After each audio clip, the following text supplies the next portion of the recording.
बघा ऐसा धर्मराजा मापुण्यराशी काजूत खेळे दुर्योधनाशी हरवनिकांता केली उपाधीन विनाशकारी विपरीत बुद्धी भागवतामध्ये होती. दुर्योधनाने राजा धर्माला जुगार खेळायला म्हणजे दूध काय खेळायला भाग पाडले. आवर राजा धन हरपला धर्माच्या मनात अचंबा तरी करी.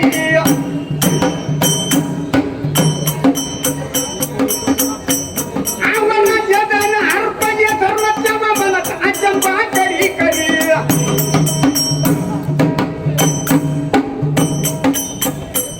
आणि मग डावावर बसल्या द्रौपदी शेवट झाल्या बरी.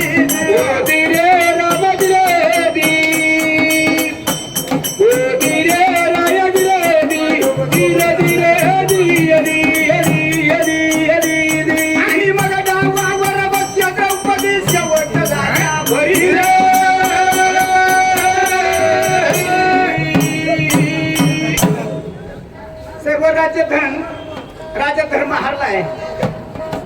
डावावरती बसायला काही राहिलं नाही आणि शेवटी कुणाची हे आज्ञा न घेताना द्रौपदी डावावरती लावली आणि द्रौपदी डावावरती लावल्यानंतर तीही दुर्योधनाला जिंकून घेतली.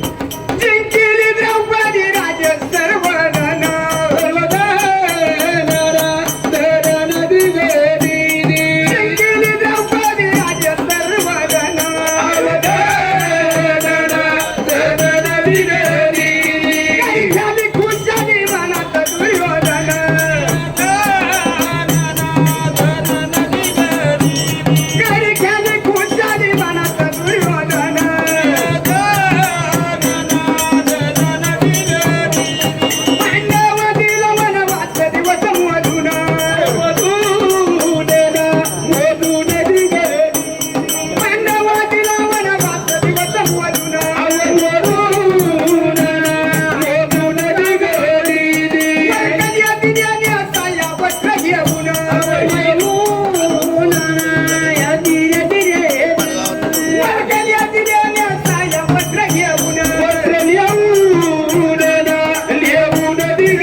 धर्माला सांगितलंय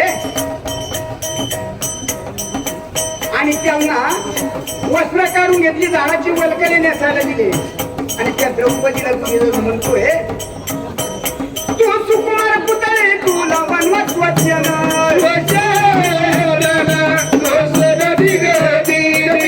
सुकुमार पुतळे तुला वनवास वचन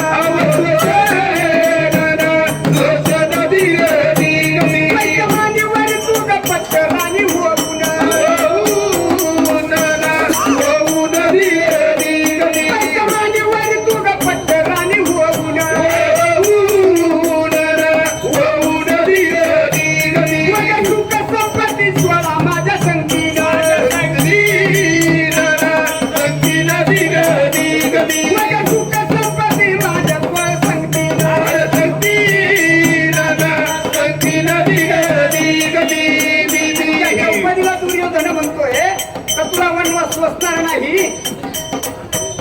तू पट्टराणी म्हणून माझ्या मांडीवरती बस, मी तुझा स्वीकार करतो आणि राज्य संपत्ती 16 माझ्या संगतीनं हो.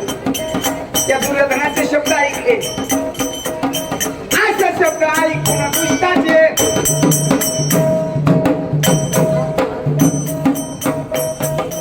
असे शब्द ऐकून दुष्टाचे पुष्टाचे अतिनिष्ठाचे शाप दिला द्रौपदीनं.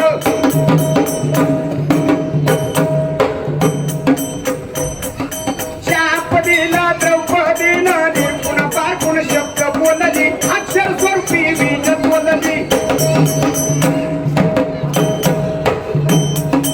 अक्षर स्वरूपी बीज बोलली. कल्पंती कोठडी बोलली. आता सिमेची गदा भीमाची नारणे मती बसर मांडीवर तेव्हा दांडीवर जातील करुणी हरणी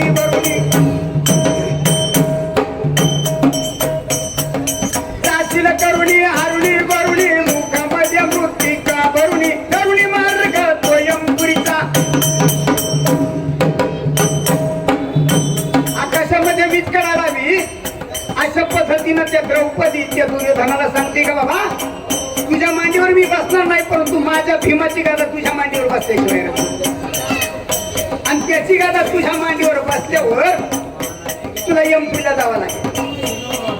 गरुडी मार्ग तो यमपुरीचा नाही सुखाचा दीर्घ स्वराचा बजवला जळ पर्वती कोकण उडाला. जळ पर्वती कोकण बुडाला सभा संत मंत निवास झाले ऐकून तो शासन कोपला.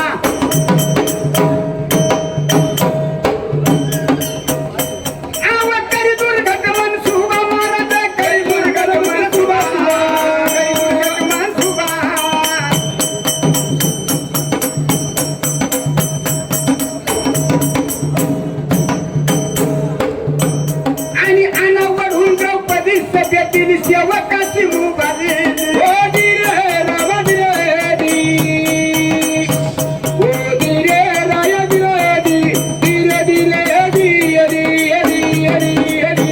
आणि अनावरून द्रौपदी सभ्यतीने सेवकाची मुबारी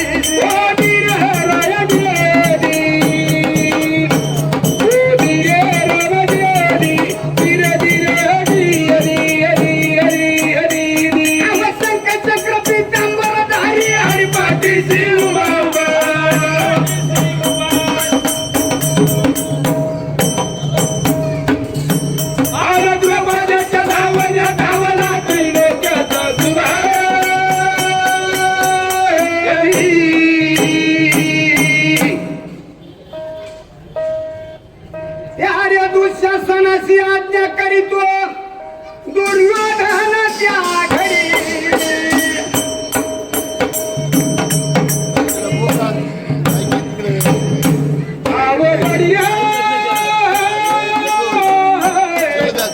दुर्योधनाच्या घरी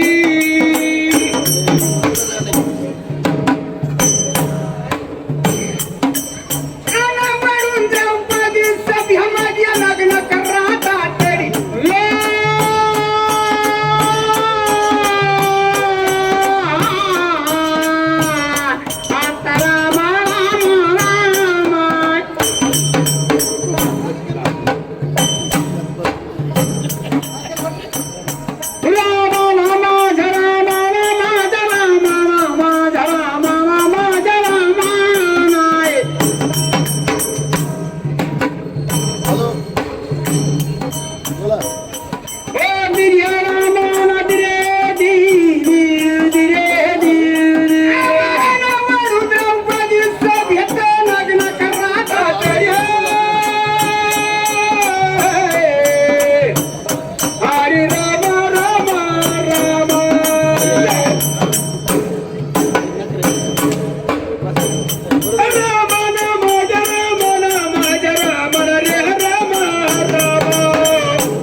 द्रौपदीला सभेमध्ये घेऊन गेला.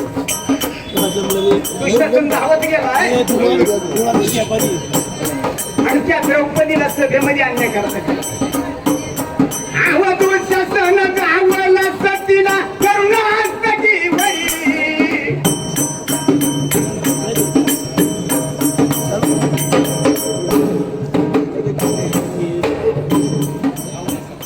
हस्तकी वरी हस्तकी वरी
दुःशासनानं पाठवलं जा द्रौपदीला घेऊन ये. हे बघा त्याचं मन होत नव्हतं तरीही तो गेला आणि त्या द्रौपदी समोर हात जोडून उभा राहिला. सांगितलं मासाहेब तुम्हाला सभेत येण्याची आज नाही. कोणी केली? येत नाही म्हणून सांग. तो परत आला आणि दुःशासनाला सांगितलं. दुःशासनाला सांगितल्याबरोबर दुःशासन धावत गेलाय आणि त्या द्रौपदीच्या वेणीला हात घातलाय. वेणीचा हात गाडी तो दुःशासन दुःशासन वेणीचा हात गाडी तो दुःशासन ऐकावर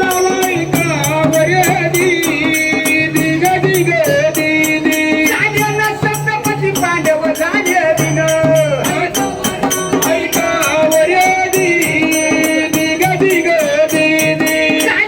सप्तपती पांडव झाले दिन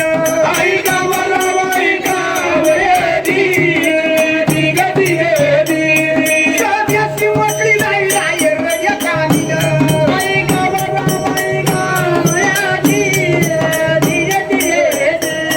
सध्याची मोकळी नाही राय रय कामीन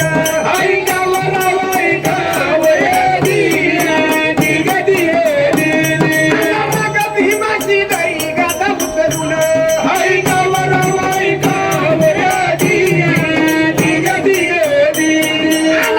भीमाची दरी गादा उतरून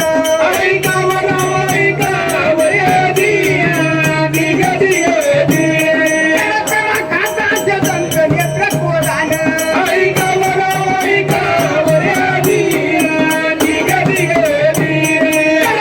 खाताच्या दंत नेत्र कोदान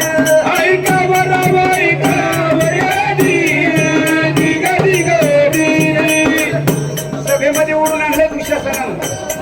आजूबाजूला बघितलंय. ब्रह्मांड मोडून टाकणारे 5 पती होते त्यांच्याकडे बघितलंय. त्यांनी सर्वांनी माना खाली घातले. परंतु भीमदादाला ते सहन झालं नाही. त्यांनी गदावर उचलली आणि त्यालाही धर्मानं सांगितलं का बाबा आपल्याला सत्याला कळायचं नाही. त्याला समजावी तो धर्म खाली बसवून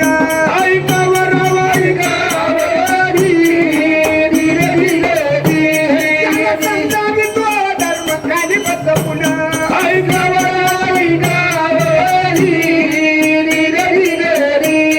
सत्याला टळू नाही वचनाला सोडून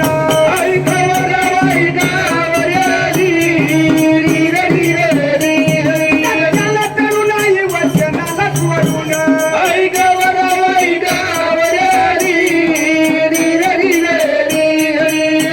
त्या भीमाला सुद्धा धर्मराजानं खाली बसवलंय.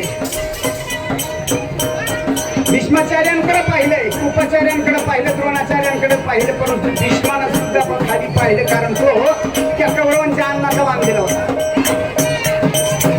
तोही काही करू शकला नाही. शेवटी द्रौपदीला वाटतंय का आता येता शिवाय आपल्याला कुणी नाही. संकटी नेत्र लाविले ते द्रौपदीनं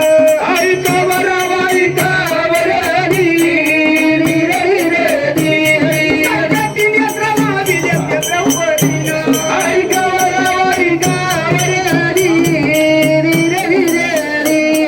अंतरी मांडले श्री हरीचे चिंतन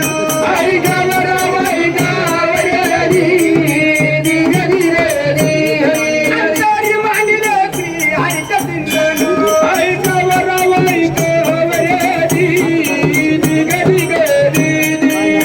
आता यातनं आपल्याला एका भगवंताशिवाय कुणी बाहेर काढणार नाही असं तिला वाटतंय. आणि त्या सभेमध्ये तिने डोळे मिटून घेतले आणि त्या भगवंताची आराधना सुरू केली. ती कशी केसरेचा पद्मपरेचा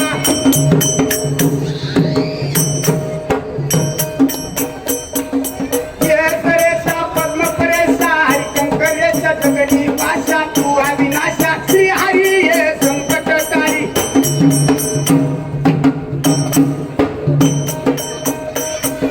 श्री हरी हे संकटकारी तू वनमारी मद सांबारी मत्स्य कच्छवर वामना पूर्ण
केली.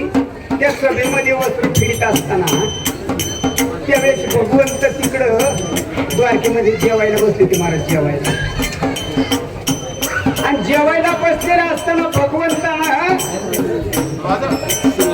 तिची हरी ऐकली, तिचा आवाज ऐकलाय, तिची स्तुती ऐकली, आराधना ऐकली. आवाज स्तुती ऐकून बहिणीची हरिपत्र सारखं विद्या घडी.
भगवंतानं तिची स्तुती ऐकली, गरुडाला हाक मारली,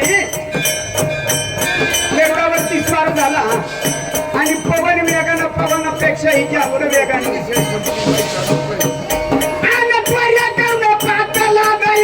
निज भक्ताचा घडी.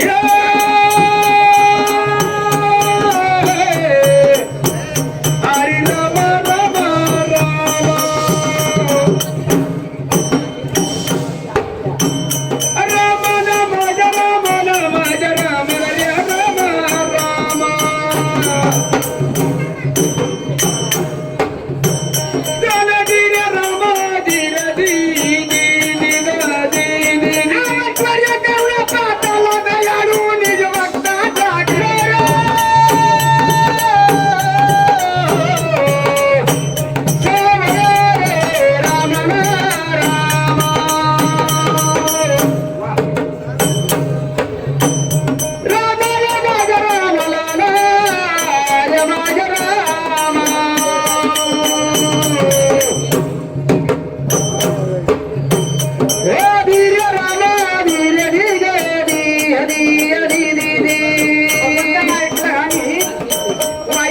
भगवंत त्या सभेमध्ये हजर झाले.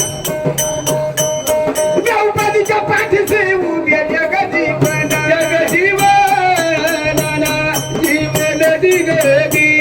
द्रौपदीच्या पाठीचे उभे जगजीवन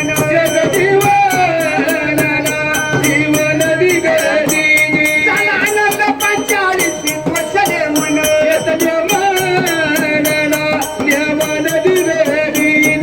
आनंद 45 वर्षाने मन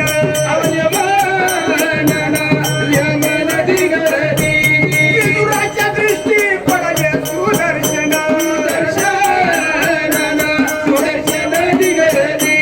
विदुराच्या दृष्टी पडले सुदर्शन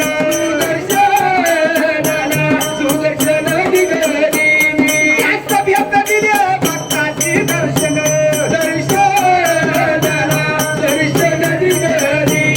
जास्त व्यक्त दिले भक्ताची दर्शन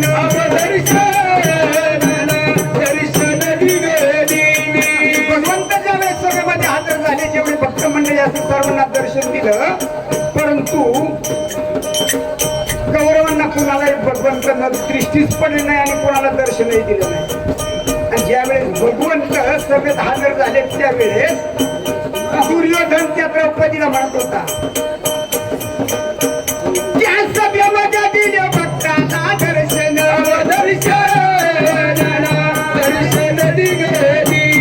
त्या दुःशासनाचे बोले दुर्योधन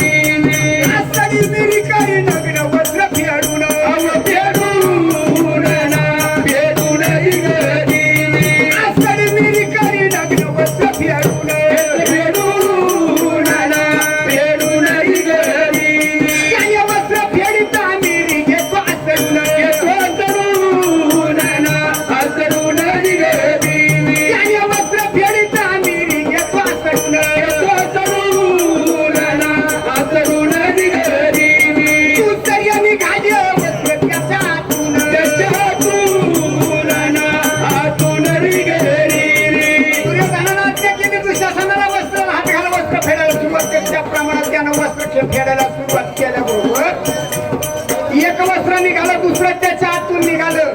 दुःशासन वस्त्र फिडून राहिला आणि वस्त्र आतून निघत राहिले. मग दुःशासन काय म्हणतोय, दुःशासन म्हणे पांचाली कवटाली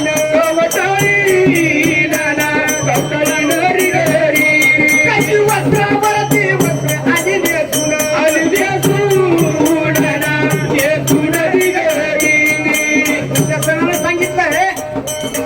वस्त्रावरती वस्त्र नेसून आली. वस्त्रावरती वस्त्र नेसून आली असेल तरी तिचे वस्त्र फेडायला संकोच करू नको का? एका पतीशिवाय जी राहिली ती पतिव्रता. दोघांनी जी भोगली ती दुहिता आणि 3 पतींपेक्षा 3 पुरुषांपेक्षा तिसऱ्यानं स्त्री भोगली ती वेश्याही पेक्षा हलकट आहे. तेव्हा तिचे वस्त्र फेडायला हलकी काय काही करू नको, कारण का तिला 5 पती आहे.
वस्त्र चांगले